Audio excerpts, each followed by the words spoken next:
There is a secret technique used by less than 1% of people in the dating world, and it creates an almost addictive level of attraction. This method is not about games or manipulation. It is rooted in hard neuroscience and behavioral psychology. The top-tier daters understand something most people miss. The human brain is not wired to value what comes easily. When someone is consistently available, predictable, and always responsive, the brain categorizes them as low value because there is no challenge, no mystery, and no dopamine spike. Today, we are breaking down the clinical psychology behind push-pull dynamics and why playing hard to get is not just effective, it is neurologically inevitable. Let us start with the foundation, intermittent reinforcement. This is a principle discovered by B.F. Skinner in his operant conditioning experiments. When a reward is given unpredictably, the brain becomes hyper-focused on obtaining it. Slot machines use this exact mechanism. They do not pay out every time, which makes them dangerously addictive. The same neural pathway activates in romantic attraction. When your attention, affection, and availability are unpredictable, the other person's brain releases dopamine, not when they receive your attention, but in anticipation of it. This creates a craving loop that feels like genuine connection, but is actually neurochemical dependency. Now, here's where it gets fascinating. The psychological principle called the Zeigarnik effect. This cognitive bias means the human mind obsesses over incomplete tasks and unresolved situations far more than completed ones. When you are always available, always texting back immediately, always saying yes to dates, you provide closure and completion. The brain files you away as solved and moves on. But when you create gaps, delays, and occasional distance, you become an unfinished puzzle. The person's subconscious mind will loop back to you repeatedly, trying to resolve the uncertainty. You become the open tab they cannot close, the thought they cannot shake. The push-pull dynamic works because of psychological reactance theory. When people perceive their freedom as being threatened, or when something becomes less available, they want it more intensely. This is why limited time offers work in marketing and why playing hard to get works in attraction. By occasionally pulling back, creating space, or being less available, you trigger a deep psychological response where the person feels compelled to pursue what might slip away. This is not about being cold or cruel. It is about understanding that humans are wired to chase, to hunt, to value scarcity. Constant availability eliminates the chase entirely, and with it, the biological arousal that comes from pursuit. Let us examine the neurochemical cascade. When someone is uncertain about your interest, their brain releases a cocktail of stress hormones, including cortisol and norepinephrine alongside dopamine. This combination creates what neuroscientists call arousal-emotion fusion. The heightened state of alert makes every interaction feel more intense, more meaningful, more electric. Compare this to predictable availability. The brain releases oxytocin and serotonin, which create comfort and calm, but not excitement or obsession. The harsh truth is that comfort kills attraction at the neurological level. Your nervous system cannot maintain high arousal when there is no uncertainty, no risk, no variable reward schedule. Attachment theory provides another critical layer. Psychologist Mary Ainsworth identified that anxious attachment patterns develop when caregiving is inconsistent. In adult relationships, moderate inconsistency creates a similar pattern where the person becomes hyper-vigilant about your presence and approval.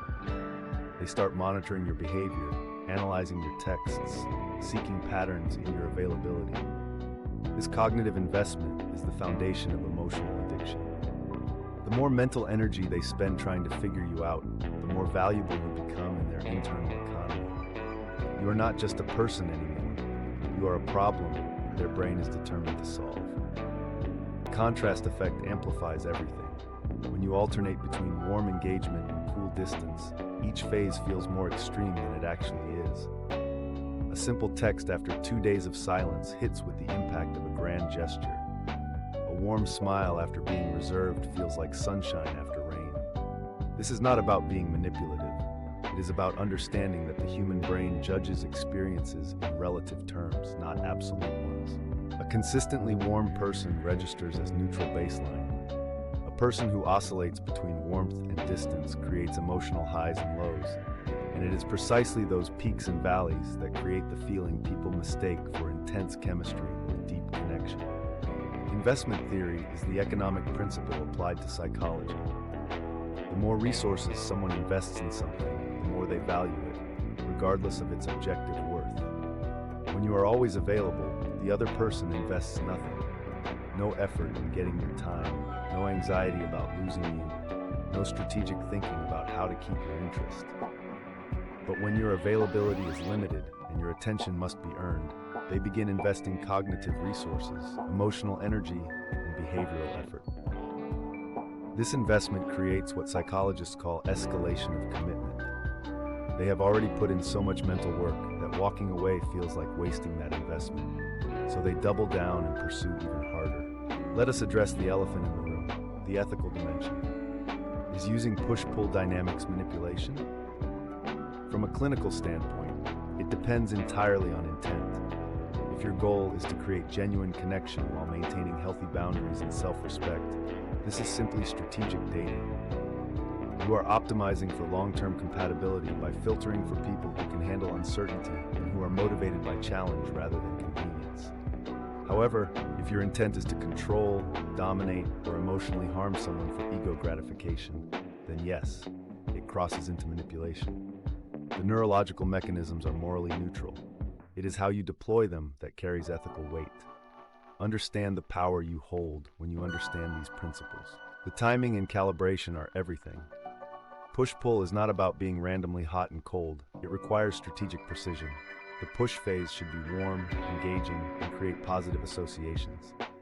You must give them something real to miss. Then the pull phase creates space, which allows anticipation to build and dopamine receptors to reset. Too much push and you become predictable. Too much pull and you seem disinterested or unstable. The optimal ratio based on behavioral studies is approximately 70% engagement to 30% distance, but this varies by individual attachment style.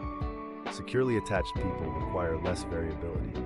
Anxiously attached people respond more intensely to the dynamic, but can also spiral into toxic patterns. Know your target psychology. Mirror neurons play a surprising role in this dynamic. When you pull back, the other person unconsciously mirrors your uncertainty and begins questioning their own interest level. This creates a fascinating paradox where your distance makes them more attracted, and their increased attraction makes them think they were more interested all along. They rewrite their own narrative to match their current emotional state. This is confirmation bias in real time. They start noticing all your positive qualities they overlooked before, because their brain is now motivated to justify why they are pursuing you. You have not changed. Their perception has changed, because their dopamine system is now engaged in the pursuit. The peak end rule from behavioral economics reveals why intermittent intensity beats consistent availability. People judge experiences based on the peak emotional moment and the final moment, not the average of all moments. 3 months of consistent, pleasant dates will be remembered as nice but forgettable. 3 months of variable intensity with some incredible highs and mysterious lows creates a memorable emotional signature that the brain encodes as significant. This is why tumultuous relationships often feel more intense than stable ones, even though they are objectively worse. Your nervous system is wired to remember emotional variance, not emotional stability. Understanding this allows you to create positive variance without toxicity. The ultimate insight is this: playing hard to get works not because it is a trick, but because it aligns with fundamental neurological reality. Your brain has evolved over millions of years to value resources that are scarce, outcomes that are uncertain, and rewards that require effort to obtain. Easy availability signals low genetic fitness in evolutionary terms. Challenge signals high mate value. This is not about being fake. It is about structuring your availability to match the biological algorithms running in the human brain. When you understand these mechanisms, you stop taking rejection personally because you realize attraction is not about worthiness.